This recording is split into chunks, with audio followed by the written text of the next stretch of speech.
Coucou les filles, donc ben voilà, avec une nouvelle vidéo. Donc je vous explique, ça fait un petit moment que j'ai pas fait de tuto parce que j'étais en vacances tout simplement, j'ai droit aussi à me reposer. Voilà, donc je vous fais enfin une vidéo sur le teint. Parce que en fait j'en avais fait une il y a super longtemps, il y en a certaines d'entre vous qui doivent s'en souvenir. Mais comme elle était plus au goût du jour, j'ai changé de produit, changé de méthode, machin truc, donc je vous en fais une avec mes produits que j'utilise en ce moment. Alors je commence toujours après avoir lavé mon visage à hydrater ma peau. Donc moi j'ai une peau mixte, donc j'ai la zone T qui est souvent très grasse et les joues qui sont très sèches, donc avec de l'eczéma, peau sèche, boutons, machin truc. Donc pour la zone T, j'utilise une crème qui s'appelle Eau Thermala, donc de Aven, qui s'appelle Cleanance, émulsion séborégulatrice matifiante. Donc j'utilise ça, donc je mets seulement sur la zone T, donc partout sur mon front et puis sur le nez et le menton. Et pour les joues, j'utilise donc pareil Aven Tolérance Extrême, c'est une crème hypoallergénique, machin, non comédogène, qui est extra pour bien hydrater les peaux comme moi. Donc voilà, après avoir appliqué mes crèmes hydratantes, je mets une base qui est Foundation Primer, donc base préparatoire de chez Laura Mercier, que l'équipe pro m'a gentiment offerte, qui est tout simplement géniale. Enfin j'adore, je trouve qu'elle est superbe, donc on va l'appliquer tout de suite. Elle permet en fait une super tenue au niveau du fond de teint et tout. Moi j'utilise seulement ça pour toute ma peau, donc j'en mets partout. Donc sur mes joues, à l'arrache, hein. Sur le front évidemment. Donc voilà, vous faites bien pénétrer tout ça. Une fois que la base elle est mise, il y en a qui l'appliquent au pinceau, il y en a qui l'appliquent au doigt, moi je préfère au doigt. Au moins on est sûr que ça pénètre correctement. Donc voilà, une fois que c'est fait, donc on laisse bien pénétrer dans l'épiderme. Ensuite, pour le fond de teint, qu'est-ce que j'utilise comme fond de teint? Alors, j'ai voulu tester le fond de teint que Marlena Makeup Geek utilise, donc Revlon Color Stay, qui est franchement pas mal du tout. On le sent pas sur la peau, il couvre très bien, il redéfinit bien, enfin il couvre les pores, je trouve super. Donc moi j'ai la teinte 180 Sand Beige. Donc voilà, vous voyez bien, donc c'est une couleur peau. Alors la couleur du fond de teint, moi j'adore, parce qu'elle est vraiment couleur naturelle. C'est très très naturel, ça fait pas jaune, ça fait pas orange. Franchement, je vous la recommande si vous avez des petits problèmes comme moi avec des boutons, machin truc et tout.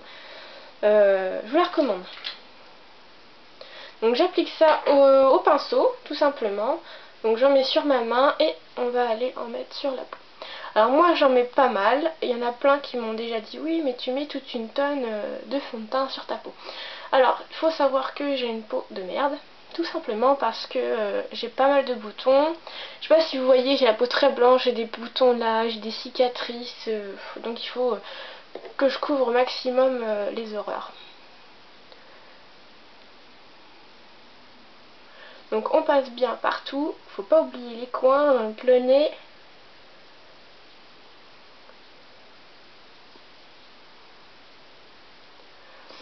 Depuis le temps qu'on me demandait une vidéo en fait sur le teint, je la fais enfin. Donc vous voyez, j'ai pas une super belle tête au réveil. Je passe de l'autre côté. Alors normalement on commence toujours par le front, mais bon peu importe. Hein. Donc là, le visage est totalement recouvert, c'est principal. Le reste, peu importe. Vous voyez, il couvre super bien, il recolore bien la peau. Alors moi je prends toujours une teinte quand même au-dessus de ma carnation de peau parce que sinon je fais fantôme. Je suis très très blanche de peau et j'aime pas du tout faire mort-vivant, je trouve ça immonde. Donc je prends toujours une teinte un peu plus colorée. On n'oublie pas les oreilles, la racine des cheveux. Alors vous pouvez très bien utiliser soit une éponge pour étaler votre fond de teint. Moi je suis pas trop fan, mais je préfère le pinceau ou encore faire avec les doigts. Je trouve que le rendu est quand même un peu mieux. l'éponge elle absorbe beaucoup, enfin c'est mon opinion, après je sais pas ce que les autres filles en pensent, toutes les peaux sont différentes, donc après ça c'est ma méthode, c'est mon opinion perso quoi. Elle n'est pas universelle. Enfin, moi j'aime pas le rendu avec l'éponge parce que je trouve que ça étale mal. Moi j'aime pas quoi. Après chacun a ses préférences. Donc on n'oublie pas le cou derrière les oreilles pour faire uniforme. Parce que si vous avez des démarcations, c'est pas beau du tout.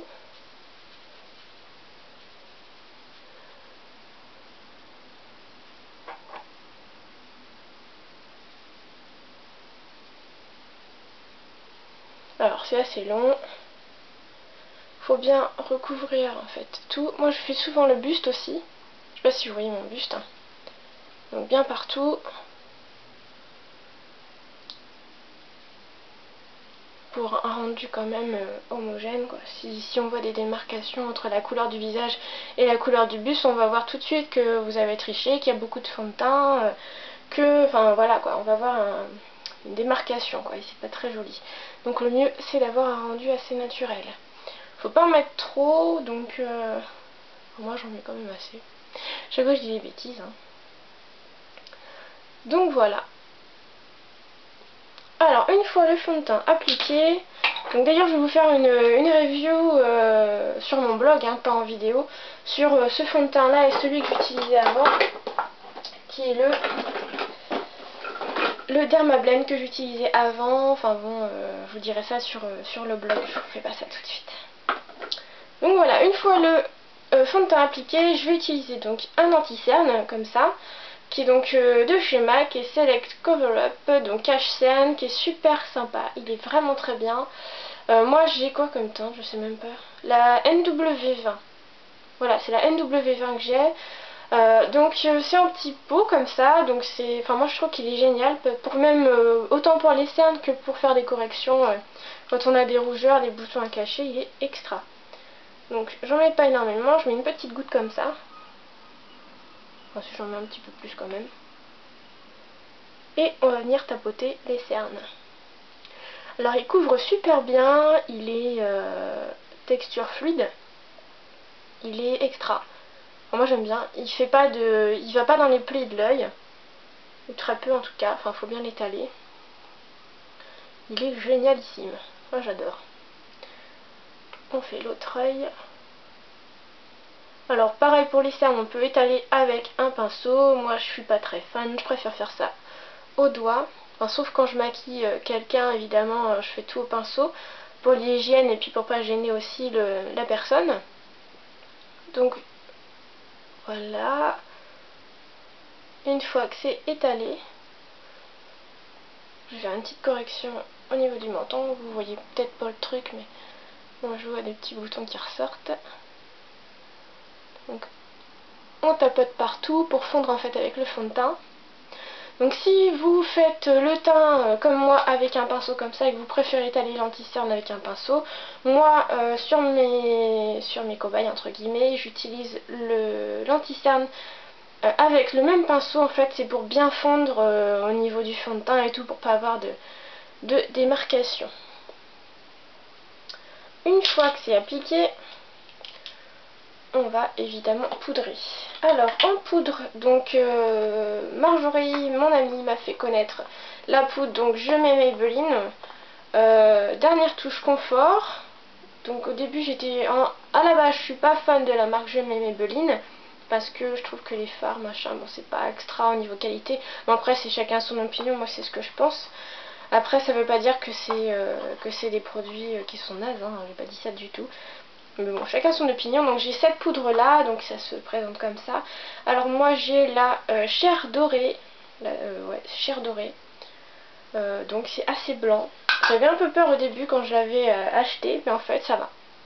Donc j'étale ça avec un kabuki. Vous pouvez prendre un pinceau à poudre, un peu importe, et on va aller faire de petites rotations.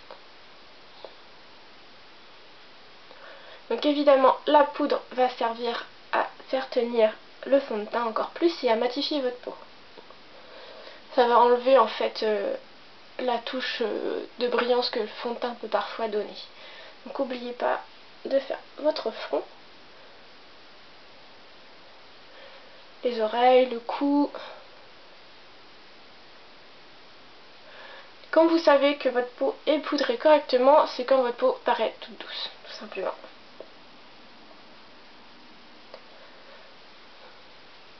Donc voilà, et ça donne un fini beaucoup plus lisse et matifié. Donc voilà comment j'ai fait mon teint. Donc j'espère que ça vous a plu et je vous retrouve pour un nouveau tuto vidéo. À bientôt les filles.